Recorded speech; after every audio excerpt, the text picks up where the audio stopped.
సావిత్రి మహాకావ్యంలో book 7 the book of యోగాలో 6th canto Nirvana and the discovery of the all negating absolute. నిర్వాణము సర్వాన్ని నిరాకరించే నిరపేక్షత ఆవిష్కారము అన్న క్యాంటోలో ఉన్నాము. అయితే అంతరంలోకి పయనిస్తున్న సావిత్రి మనసులో ఆలోచన ఎలా జన్మిస్తుంది అన్నది చూసింది. మనసు ఒక కర్మాగారంలా నిరంతరము ఆలోచనలను ఉత్పాదన చేస్తూనే ఉంటుంది. దీనికి మరి ముడి పదార్థం ఎక్కడి నుంచి వస్తుంది అంటే బాహ్య ప్రపంచంతో మనం జరిపే వ్యవహారాల నుంచి. ఉదాహరణకు మనము ఇతరులతో ఎవరితో అయినా ఏదైనా సంభాషణ చేస్తాము, అక్కడితో దాన్ని వదలం. ఆ తర్వాత కూడా దాన్ని ఆలోచిస్తూ ఉంటాము, కొనసాగిస్తూనే ఉంటాం. కానీ మన ఆలోచనలు చాలా మటుకు విశ్వంలో తయారైనవి. కాలం గడిచే కొద్దీ అవి మన స్వంతం అన్నట్టుగా బయటకు వస్తాయి. మనం కూడా అలాగే భావిస్తాం. మనం కేవలము బాహ్య ప్రకృతికి బానిసలం మాత్రమే కాదు. మన ఆలోచనలు, భావావేశాలు, ఊహలు ఇవన్నీ కూడా మన లోపలి ప్రకృతి చేత నియంత్రించబడుతున్నాయి. మన చైతన్యము విశ్వ సంబంధమైనది. ఎప్పుడైతే మనము పదార్థ గోడను ఛేదిస్తామో, ఆధ్యాత్మిక విస్తారతలో నిలబడతామో, మన ప్రపంచానికి మనమే అధినేతలుగా జీవిస్తాము, అప్పుడు ఈ మనసు కేవలము ఒక మార్గంగా, శరీరము ఒక సాధనంగా ఉంటాయి. సావిత్రి ప్రస్తుతము ఒక మహీయ శూన్యాన్ని అనుభూతి చెందింది. అయినా కూడా ఇంకా ఆమె శాశ్వతుని నిశ్చలత నుంచి, ఎంత శూన్య స్థితికి చేరినా కూడా శాశ్వతుని నిశ్చల స్థితి నుంచి వేరుగానే ఉంది. కొన్ని ఆలోచనలు ఆమెలోకి ప్రవేశించాయి, కానీ అవి ఇప్పటి కాలంలో మానవ కాలంలో తయారైనట్టుగా లేవు. ఇంతవరకు మనము లాస్ట్ సెషన్లో చూసాము. ఇప్పుడు పేజ్ నెంబర్ 544లో ఉన్నాం. 544 సర్వ సమగ్రతకు చెందిన ప్రత్యక్ష అనుభవానికి సావిత్రి సిద్ధమయ్యింది. After a long vacant pause another thought appeared, and others one by one suddenly emerged, minds unexpected visitors from the unseen, like far off sails upon a lonely sea. But soon that commerce failed, none reached mind's coast. Then all grew still, nothing moved anymore, immobile, self-wrapped, timeless, solitary. A silent spirit pervaded silent space. In that absolute stillness, bare and formidable, there was glimpsed an all-negating void supreme that claimed its mystic nihil's sovereign right to cancel nature and deny the soul. Even the nude sense of self grew pale and thin. తర్వాత ఒక దీర్ఘకాల విరామం పిదప, ముందుగా ఒకటి తర్వాత ఒకటి ఆలోచనలు వచ్చాయి. కొంతకాలం ఆలోచనలు ఆగిపోయి కొంచెం దీర్ఘకాలం విరామం తర్వాత ఇంకొక ఆలోచన కనిపించింది. హఠాత్తుగా మిగిలినవన్నీ ఒక్కటొక్కటిగా పైకి తేలాయి. అగోచరం నుంచి వచ్చిన మనసు ఊహించని అతిథుల్లాగా, ఒక ఒంటరి సముద్రంపై తేలియాడుతూ వచ్చిన నావల్లాగా, ఖాళీగా ఉన్న సముద్రంపై తేలియాడుతూ వచ్చిన నావల్లాగా ఈ ఆలోచనలు వచ్చాయి. కానీ ఈ వ్యాపారం అంతా కూడా తొందరగానే విఫలమైంది, సద్దుమణిగింది. మనసు తీరాన్ని ఇప్పుడు ఏది చేరలేదు. అంతా నిశ్చలంగా అయ్యి ఇహ ముందు ఎలాంటి చలనము లేకుండా అయిపోయింది. ఇప్పుడు సావిత్రి పరిస్థితి, సావిత్రి స్థితి ఎలా ఉంది అంటే నిశ్చలంగా ఆత్మపారవస్యతలో, కాలరహితంగా, ఏకాంతంలో ఒక నిశ్శబ్ద ఆత్మ, నిశ్శబ్ద ప్రదేశం అంతా కూడా వ్యాపించి ఉంది. ఆ సమగ్ర నిశ్చలతలో, నగ్నంగా దృఢంగా ఉన్న ఆ నిశ్చలతలో సమస్తాన్ని నివేదించే సర్వోన్నత శూన్యము క్షణిక దర్శనమిచ్చింది. అది తన మార్మిక శూన్యత సర్వాధికార హక్కును కోరుతూ ప్రకృతిని రద్దు చేసి అంతరాత్మను నిరాకరించమని చెప్పింది. అంటే ప్రకృతి లేదు, అంతరాత్మ కూడా లేదు, అటువంటి స్థితి చేయమని చెప్పి, అటువంటి స్థితికి రమ్మని చెప్పి, అటువంటి స్థితిలో ఉండమని చెప్పి మార్మిక శూన్యత చెప్పింది సావిత్రికి. ఆత్మకున్న జ్ఞానం కూడా, అంటే ఆత్మ కూడా లేదు, అంతరాత్మ కూడా నిరాకరించబడాలి అంటే మరి ఆత్మకున్న జ్ఞానం కూడా ఎలా అయింది? పేలవంగా, పల్చగా మారింది. ఇది నిర్వాణ అనుభవం. అయితే నిర్వాణ అనుభవం గురించి ఒక్కసారి శ్రీ అరవిందులో నిర్వాణ అన్న పోయంలో ఏం చెప్పారు అన్నది చూద్దాం. All is abolished but the mute alone, the mind from thought released, the heart from grief, grow inexistent now beyond belief. There is no I, no nature, known unknown. The city, a shadow picture without tone, floats, quivers unreal, forms without relief. Flow, a cinema's vacant shapes like a reef, foundering in shoreless gulfs, the world is done. Only the illimitable permanent is here. A peace, stupendous, featureless, still, replaces all. What once was I in it, a silent, unnamed emptiness content, either to fade in the unknowable or thrill with the luminous seas of the infinite. అంత సమస్తము రద్దయింది. కేవలము మౌనంగా ఉండే ఏకైకుడు తప్ప. ఆలోచన నుంచి మనసు, వ్యాకులత నుంచి హృదయము. అంటే మనసులో ఆలోచన లేదు, హృదయంలో ఎలాంటి వ్యాకులత లేదు. ఇవి రెండు విడుదలయ్యి విశ్వాసానికి అతీతంగా ఏ విశ్వాసము లేదు, అస్తిత్వం అంటూ లేకుండా వృద్ధి చెందాయి. అక్కడ నేను అన్నదే లేదు, విశ్వ ప్రకృతి లేదు, తెలిసింది లేదు, తెలియంది లేదు. నగరము స్వరం లేని ఒక ఛాయాచిత్రంలా, ఆయన ఉన్న నగరము ఎలా ఉందంటే స్వరం లేని ఒక ఛాయాచిత్రంలా తేలియాడుతూ, కంపిస్తూ, అవాస్తవంగా ఉంది. తెరిపి లేకుండా రూపాలు ఒక సినిమాలో ఖాళీ ఆకారాల్లాగా కదిలిపోతున్నాయి. ఇదంతా శ్రీ అరవిందుల అనుభవం. అపారమైన అగాధాల్లో ఒక దిబ్బను, ఒక గుట్టను స్థాపితం చేసినట్టుగా అంతా ఉంది. ఈ స్థితిలో కేవలము అపరిమేయ శాశ్వతత్వం మాత్రమే ఉంది. గుణరహితమైన బ్రహ్మాండ నిశ్చల శాంతి అంతటా అలుముకొని ఉంది. ఒకప్పటి నేను ఈ స్థితిలో ఒక పేరు లేని నిశ్శబ్ద శూన్యతకు చెందిన అంశం. మరి అజ్ఞేయంలో క్షయించిపోవటమా, కరిగిపోవటమా, లేక ప్రకాశమాన అనంతత్వ సాగరాలతో పులకరించిపోవడము? ఇది శ్రీ అరవిందుల నిర్వాణ స్థితి, నిర్వాణ అనుభవం. ఎప్పుడు ఇది శ్రీ అరవిందులకు లభించింది అంటే శ్రీకృష్ణ అలీపూర్ జైల్లో శ్రీకృష్ణ సాక్షాత్కారానికి ముందే శ్రీ అరవిందులకు ఈ అనుభవము సంభవించింది. మరి ఇక్కడ సావిత్రి అనుభవం ఎలా ఉంది అన్న దాని గురించి చూద్దాం. Even the nude sense of self grew pale and thin, impersonal, signless, featureless, void of forms. A blank, pure consciousness had replaced the mind.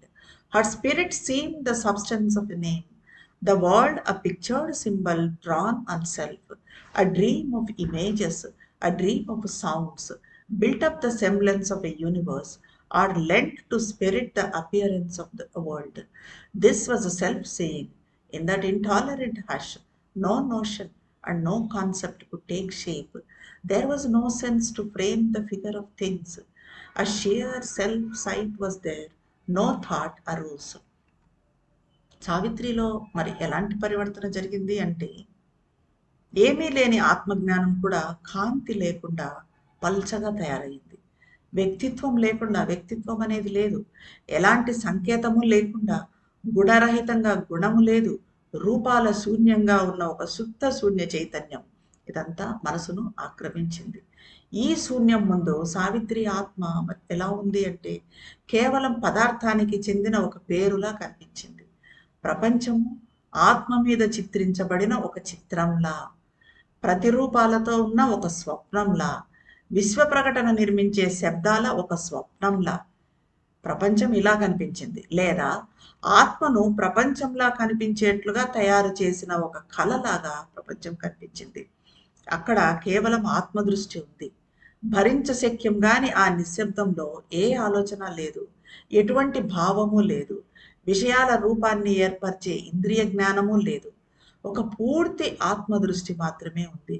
ఎలాంటి ఆలోచన పైకి రాలేదు. టోటల్గా పూర్తిగా శూన్యమైపోయింది Savitri. Emotion slept deep down in the still heart, or lay buried in a symmetry of peace. All feelings seemed quiescent, calm, or dead, as if the heartstrings rent could work no more, and joy and grief could never rise again.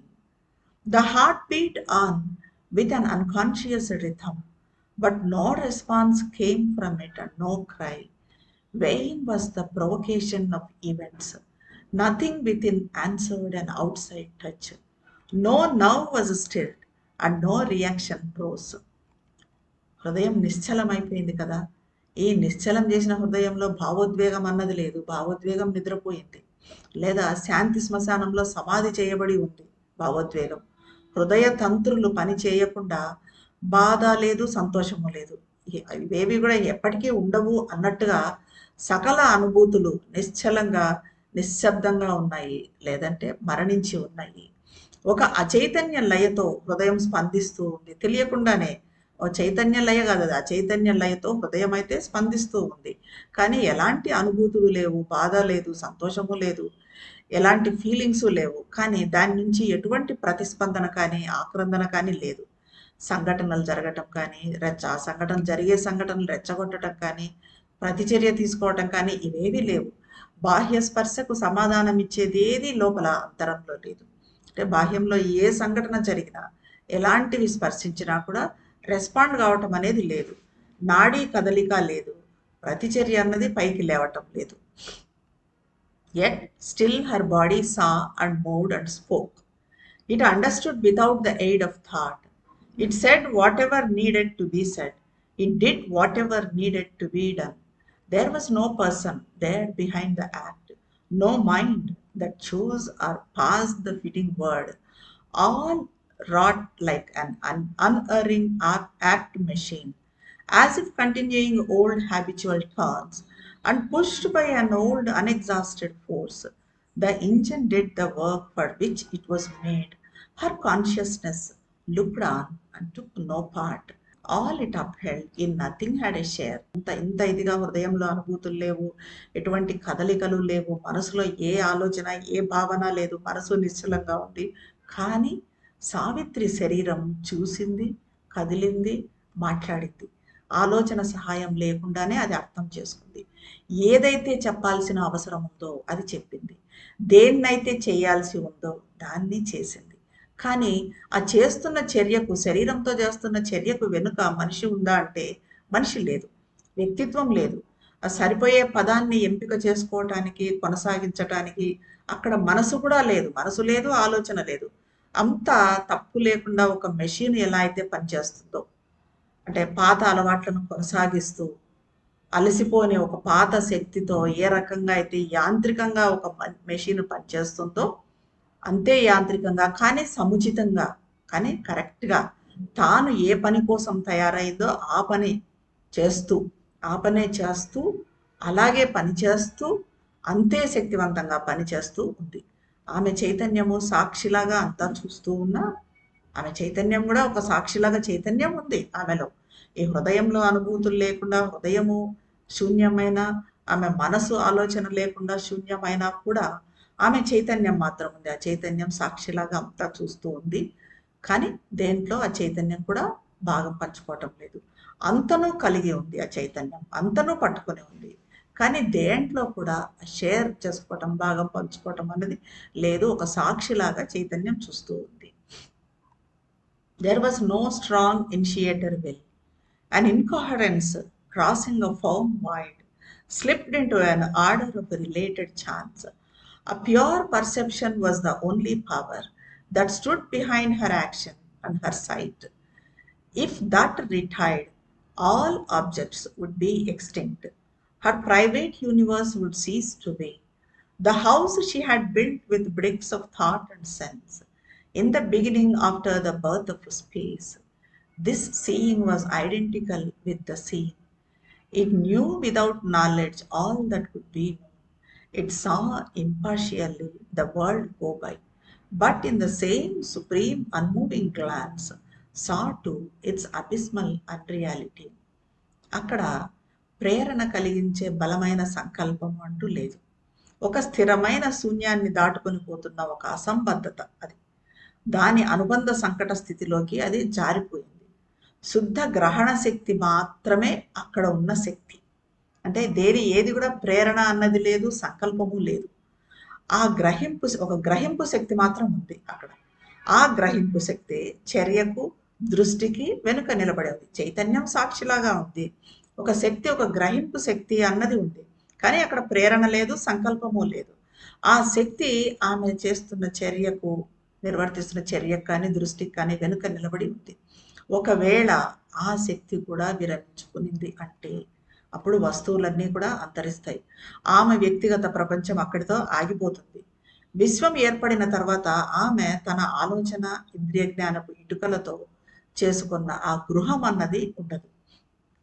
ఎలాగైతే ఆమె ఆలోచన, ఆమె ఇంద్రియ జ్ఞానము ఇవంతా ఉన్నాయో ఇవన్నీ కూడా ఉండవు ఒకసారిగా, అది కూడా లేకపోతే. ఇక్కడ దృష్టి చూసేదానితో అంటే దృశ్యంతో ఏకమయ్యింది. ఇది జ్ఞానం లేకుండానే తెలుసుకోవాల్సిన దాన్నంతా తెలుసుకుంది. అంటే మనం జ్ఞానంతో తెలుసుకుంటాం, కానీ ఇక్కడ ఏ జ్ఞానమో అవసరం లేకుండా అంతా తెలియాల్సిందంతా కూడా తెలిసిపోయింది. సాగిపోతున్న ప్రపంచాన్ని నిష్పక్షపాతంగా ఒక సాక్షిలాగా చూసింది.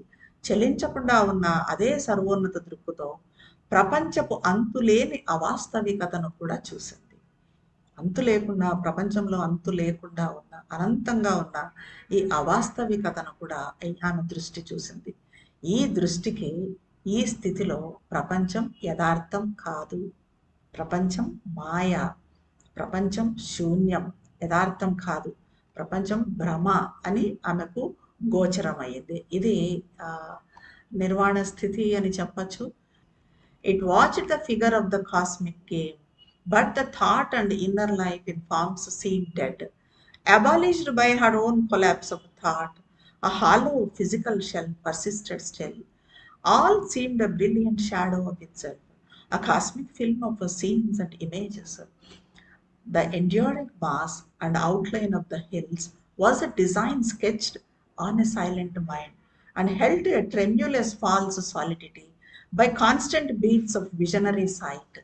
The forest with its emerald multitudes, clothed with its show of hues, vague empty space, a painting's colors hiding a surface void that flickered upon dissolution's edge. The blue heavens, an illusion of the eyes, roofed in the mind's illusion of a world. ఈ దృష్టి సావిత్రిలో ఇప్పుడు నెలకొన్న ఈ సాక్షి దృష్టి.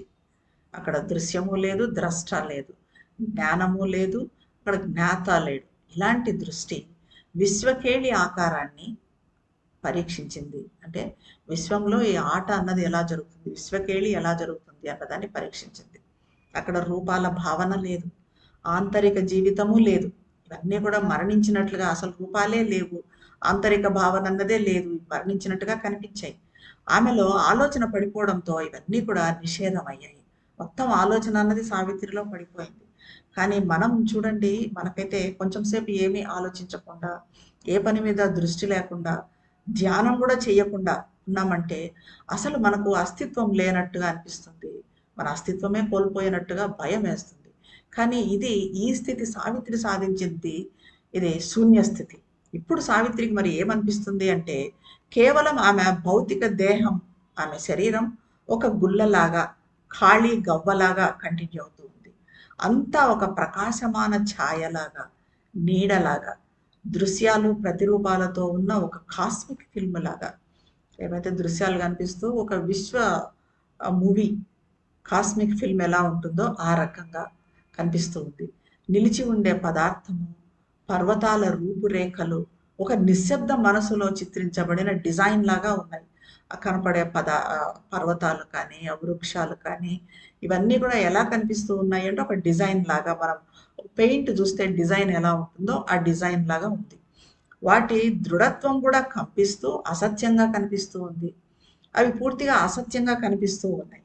అవి నిజం, వాస్తవం అని అనిపించడం లేదు, అవాస్తవంగా కనిపిస్తూ ఉన్నాయి. స్థిరంగా చూసే దృష్టికి అటు ఇటు ఊగితే ఉండే దృశ్యాల్లాగా ఉన్నాయి.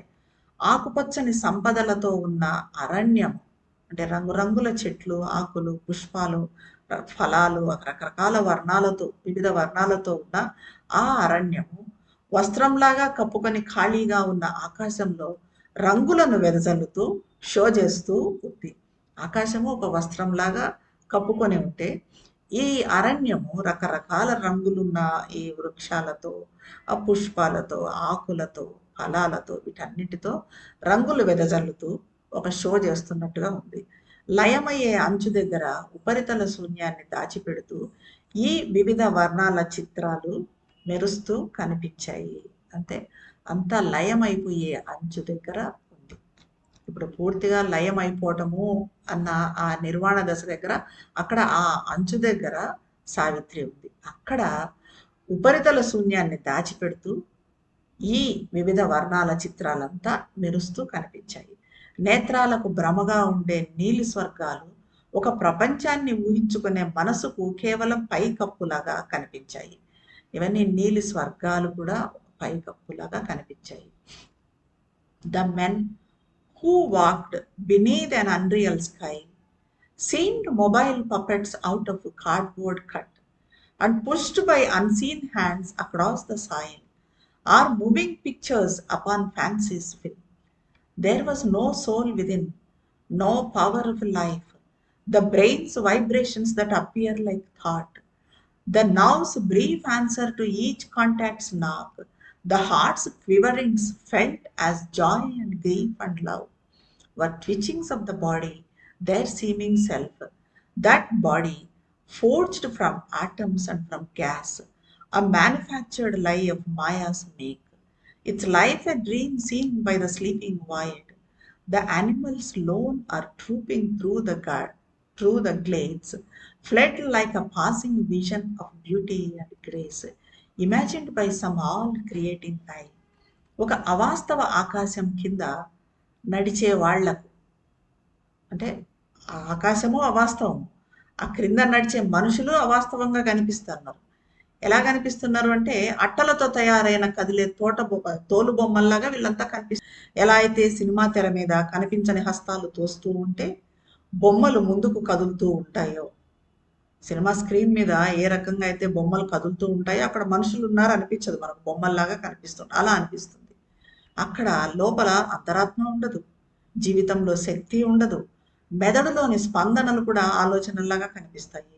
ప్రతి అనుబంధం చేసే చప్పుడుకు నరాలు సంక్షిప్తంగా ప్రతిస్పందిస్తూ ఉంటాయి. హృదయ స్పందనలే సంతోషము, బాధ, ప్రేమలుగా అనిపిస్తాయి. అక్కడ వారి సాక్షి ఆత్మకు ఇదంతా ఎక్కడ జరుగుతుంది అంటే అవాస్తవ ఆకాశం కింద నడుస్తున్నట్టుగా ఉన్న వాళ్ళకి ఇలాగా కనిపిస్తూ ఉంటుంది. హృదయ స్పందనలే సంతోషము, బాధ, ప్రేమలుగా కనిపిస్తాయి. వారి సాక్షి ఆత్మకు శరీరము అణువుల నుంచి, వాయువు నుంచి తయారైనదిగా, మాయ తయారు చేసిన ఒక అబద్ధంగా. ఇప్పుడు ఎలా అనిపిస్తుంది అంటే ఇలాంటి వాళ్ళకి ప్రపంచమే మాయ, భ్రాంతి, ఈ శరీరం కూడా మాయ తయారు చేసిన ఒక అబద్ధం, ఈ శరీరం అన్నది అబద్ధము అని అనిపిస్తుంది, అలా కనిపిస్తుంది. కానీ మన పూర్ణయోగంలో మన సిద్ధాంతము, మన లక్ష్యం ఏంటంటే మ్యాటర్ రివీల్స్ స్పిరిట్. కానీ వేరే ఇక్కడ నిర్వాణంలో ఈ మాయా భ్రాంతి అన్న మాయావాదంలో ఈ శరీరం అన్నది ఏంటి, శరీరం అన్నది కూడా ఒక అబద్ధం, శరీరం అన్నది ఒక మాయ, శరీరం జీవితం నిద్రపోయే శూన్యం చూసే ఒక స్వప్నం, జీవితం కూడా ఒక స్వప్నం, శూన్యం చూసే ఒక స్వప్నం. కానీ మన పూర్ణయోగంలో జీవితం అన్నది ఒక స్వప్నం కాదు. ఆ జీవితాన్ని ఏం చేయాలి, దివ్యం చేయాలి. ఆ దివ్యత్వంతో పొందిన దివ్యత్వంతో ఇక్కడ జీవించాలి, అది మన పూర్ణయోగ లక్ష్యం. కానీ ఇక్కడ ఇది మాయావాదము నిర్వాణంలో ఎలా ఉంటుందంటే జీవితం ఒక స్వప్నంగా, మన శరీరం అనేది ఒక అబద్ధంగా, ఒక మాయగా ఉంటుంది. అది పచ్చిక బయళ్ల పైన ఒంటరిగా లేక గుంపులుగా కదులుతున్న జంతువులు. ఇప్పుడు ఆమె సావిత్రి అరణ్యంలో ఉంది కదా, అక్కడ గుంపులుగా కదులుతూ ఉన్న జంతువులు సమస్తాన్ని సృష్టించే నేత్రం చేత, సౌందర్యము, రూపలావణ్యాల చేత ఊహించబడిన సాగిపోయే ఒక దృశ్యంలాగా, ఆ జంతువులు కదులుతూ ఉంటే ఒక దృశ్యంలాగా, సాగిపోతున్న ఒక దృశ్యంలాగా కదులుతూ ఉన్నట్టుగా కనిపిస్తుంది. At something was there behind the fading scene. ఇదంతా జరుగుతూ ఉన్న సావిత్రికి ఇదంతా కూడా ఇలాగ మాయలాగా, అంతా అబద్ధంలాగా, జీవితం అన్నది ఒక స్వప్నంలాగా ఇలా కనిపిస్తూ ఉన్నా, కానీ దాని వెనుక ఏదో కొత్త ఉంది, ఒక దృశ్యం ఉంది, ఫేడ్ అవుతూ ఉన్న దృశ్యం ఉంది. అదేంటి అన్నది ఇప్పుడు చూద్దాం. At something was there behind the fading scene. Wherever she turned, at whatsoever she looked, it was perceived, yet hid from mind and sight. The one only real shut itself from space and stood aloof from the idea of time. Its truth escaped from shape and line and hue. All else grew unsubstantial, self-annulled. This only everlasting seemed and true. Yet nowhere dwelt. It was outside the hours. This only could justify the labor of sight. but sight could not define for it a form. This only could appease the unsatisfied ear. But hearing listened in vain for a missing sound. This answered not the sense, called not the mind. కానీ ఇదంతా ఇలా కనిపిస్తూ ఉన్న క్షయిస్తూ అంటే అంతరించిపోతూ ఉన్న ఈ దృశ్యం వెనుక, మాయగా కనిపిస్తున్న ఈ దృశ్యం వెనుక ఏదో కొంత ఉంది. సావిత్రి ఏ వైపుకు తిరిగినా, ఎటు చూసినా కూడా అది మనసు నుంచి, దృష్టి నుంచి దాగి ఉన్నప్పటికీ, ఎందుకంటే మనసు నిశ్చలంగా ఉంది, ఆమె దృష్టి కేవలం చైతన్యం మాత్రమే ఉంది. కానీ అయినా కూడా అక్కడి నుంచి దాగి ఉన్నప్పటికీ ఆమె గ్రహిస్తూ ఉంది, చైతన్యంతో గ్రహిస్తూ ఉంది. ఒక గ్రహణ శక్తి అని చెప్పుకున్నాం ఇందాక. ఆ గ్రహణ శక్తితో ఆమె దాన్ని గ్రహిస్తూ ఉంది. అది ఆ ఒకే ఒకటి ఏకైక సత్యం మాత్రమే విశ్వం నుంచి తనను తాను మూసుకొని కాల భావనకు అతీతంగా ఒంటరిగా నిలబడి ఉంది. దీన్నే సావిత్రి పట్టుకుంది. ఏంటి అది అంటే సత్యం. అది విశ్వం నుంచి తనకు తాను మూసుకొని కాల భావనకు అతీతంగా ఒంటరిగా నిలబడి ఉన్న ఆ సత్యాన్ని సావిత్రి ఇక్కడ పట్టుకుంది. దాని సత్యం ఆకృతి నుంచి, వరుస నుంచి తప్పించుకొని ఉంది. ఇది ఒక్కటే సత్యం అని అనిపిస్తోంది సావిత్రికి. మిగిలిందంతా శూన్యంగా, ఏమీ లేకుండా రద్దయి ఉంది. ఇది మాత్రమే శాశ్వతంగా నిలిచేదిగా, ఇది మాత్రమే సత్యంలాగా కనిపిస్తుంది. కానీ ఇది ఎక్కడ నివసించటం లేదు, కాలానికి బయట ఉంది, కాలానికి అతీతంగా ఉంది. చూడటానికి చేసే ప్రయత్నము దీనివల్లనే సఫలమవుతుంది. కానీ చూసే దృష్టి దీన్ని ఒక రూపంలాగా వర్ణించలేదు. ఈ సత్యం కారణంగానే మనం చూడగలుగుతున్నాం, కానీ దీనికి ఒక రూపం అంటూ లేదు. అసంతృప్త కర్ణాన్ని అంటే మన చెవిని, సావిత్రి చెవిని, అసంతృప్తిగా ఉన్న చెవిని, ఎప్పుడు ఏదో ఆశించే చెవిని సంతృప్తపరిచేది ఇదే. అలాగే ఎంత వేచి చూసినా వినడానికి అక్కడ శబ్దం ఉండదు. ఇది ఇంద్రియానికి ప్రతిస్పందించేది కాదు, మనసుని పిలువదు, ఇంద్రియాల ప్రతిస్పందన ఉండదు, చూసేదానికి వినేదానికి రెస్పాండ్ కావటము ఉండదు, మనసులో ఆలోచన కూడా ఉండదు. ఇది ఆమెకు దగ్గరయ్యింది. It met her as the uncut inaudible voice. ఈ సత్యము ఆమెను కలిసింది. That speaks for ever from the unknowable. It met her like an omnipresent point, pure of dimensions, unfixed, invisible. The single oneness of its multiple beat, accentuating its sole eternity. It faced her as some vast not's immensity, an endless no to all that seems to be, an endless yes to things ever unconceived, and all that is unimagined and unthought, an eternal zero or an untotaled art, a spaceless and a placeless infinite. ఈ సత్యం, ఈ పరమసత్యం ఆమెను ఎలా కలిసింది అంటే, పట్టుకోలేని వినిపించని స్వరంగా, ఆమె పట్టుకోలేనట్టుగా వినిపించకుండా ఉండే స్వరంలాగా, అజ్ఞేయం నుంచి మాత్రమే, కేవలం అన్వయబుల్ నుంచి మాత్రమే ఎప్పటికీ మాట్లాడేదిగా, అంటే అక్కడ అగ్నేయుడిని కలిసినప్పుడు మాత్రమే ఆ మాట వినిపించేట్టుగా సావిత్రిని కలిసింది. కొలతల నుంచి స్వేచ్ఛగా, అంటే ఎలాంటి కొలతలు లేకుండా, అది ఇంతుందా అంతుందా అని చెప్పలేం, స్థిరపడని, అగోచరమైన, కనిపించని ఒక సర్వవ్యాపక అంశంగా ఆమెను ఇది కలిసింది.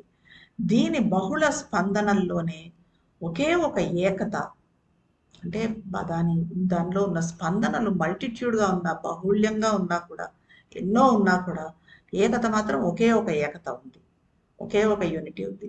దాని ఒంటరి శాశ్వతత్వాన్ని ఈ ఏకత ఉద్ఘాటిస్తుంది, ఈ ఏకత ఉద్ఘాటిస్తుంది. విస్తార శూన్య అపారతలాగా ఆమెకు ఇది ఎదురయ్యింది. ఈ సత్యం ఆమెను ఎలా కలిసింది అంటే, పట్టుకోలేని వినిపించని స్వరంగా, అంటే ఆ స్వరాన్ని పట్టుకోలేము, అది వినిపించదు, అలాంటి స్వరంగా, అజ్ఞేయం నుంచి మాత్రమే, అన్నోయబుల్ నుంచి మాత్రమే ఎప్పటికీ మాట్లాడేదిలాగా సావిత్రిని కలిసింది. కొలతల నుంచి స్వేచ్ఛగా, ఎలాంటి కొలత లేదు దీనికి, స్థిరపడని, అగోచరమైన, కనిపించని, అంటే స్థిరంగా లేకుండా అగోచరంగా ఉంటూ ఒక సర్వవ్యాపక అంశంగా ఆమెను కలిసింది. దీని బహుళ దీనిలోని స్పందనలు బాహుళ్యంగా ఉన్నా, మల్టిట్యూడ్గా ఉన్నా, ఒకే ఒక ఏకత, వాటిలో ఉన్న ఒకే ఒక ఏకత దాని ఒంటరి శాశ్వతత్వాన్ని ఉద్ఘాటిస్తుంది. విస్తార శూన్య అపారతలాగా ఇది ఆమెకు ఎదురయ్యింది. ఇప్పుడు కనిపించేదంతా కూడా ఒక అంతం లేని నో. ఆమెకు ఏదైతే కనిపిస్తూ ఉందో, మనకంతా కనిపించేదంతా కూడా, మనకేదైతే కనిపిస్తుందో అదంతా కూడా ఒక అంతం లేని నో. ఎప్పటికీ ఊహించని దానికి ఒక అంతం లేని ఎస్. మనం ఎప్పటికీ ఊహించలేని దానికి ఒక అంతం లేని ఎస్. అంటే కనిపించేదానికి అంతం లేని నో, ఊహించని దానికి అంతం లేని ఎస్. అవును. ఊహించని సమస్తానికి, భావించని సమస్తానికి ఒక శాశ్వత సున్నా, లేదా మొత్తంగా లేని ఒక ఏదైనా తప్పనిసరి విశ్వరహిత, ప్రదేశరహిత, అంటే ఒక విశ్వం లేని, ప్రదేశం లేని అనంతం. ఇట్లాంటి ఈ రూపరహిత మహీయ స్వేచ్ఛను సావిత్రి చేరుకుంది. ఒకప్పుడు మనసు, ప్రాణము, శరీరాలతో బంధించబడిన సావిత్రి ఇప్పుడు వాటికి అతీతంగా పెరిగింది. శూన్యాన్ని కలిసింది. అజ్ఞేయంలో ఆ శూన్యం కూడా అంత మాయా అన్నదాన్ని తెలుసుకుంది. ఆ శూన్యంలో ఉన్న మాయను కూడా తెలుసుకుంది. ఈ ప్రపంచం అన్నది మాయ కాదు, మన పదార్థము మాయ కాదు, మన జీవితము స్వప్నం కాదు అని తెలుసుకునే స్థితికి సావిత్రి ఎదిగింది. అక్కడ అజ్ఞేయుణ్ణి కలిసింది. అక్కడ ఆ అజ్ఞేయంలోని పరమసత్యాన్ని పట్టుకుంది సావిత్రి. ఇంకా తర్వాత ఇంకా ఎలాంటి స్థితిని మరి సావిత్రి ఎంపిక చేసుకుంటుంది? ఈ శూన్యంలో లయమైపోతుందా, లేక అలా కాకుండా క్రిందకు దిగి వచ్చి తను ఈ జీవితాన్ని కొనసాగిస్తూ దివ్యత్వం కోసం ఇంకా పోరాడుతుందా, దివ్యత్వాన్ని ఇక్కడ సాధించడానికి పోరాడుతుందా, అమరత్వాన్ని సాధించడానికి పోరాడుతుందా అన్నది నెక్స్ట్ సెషన్లో చూద్దాం. ధన్యవాదాలు.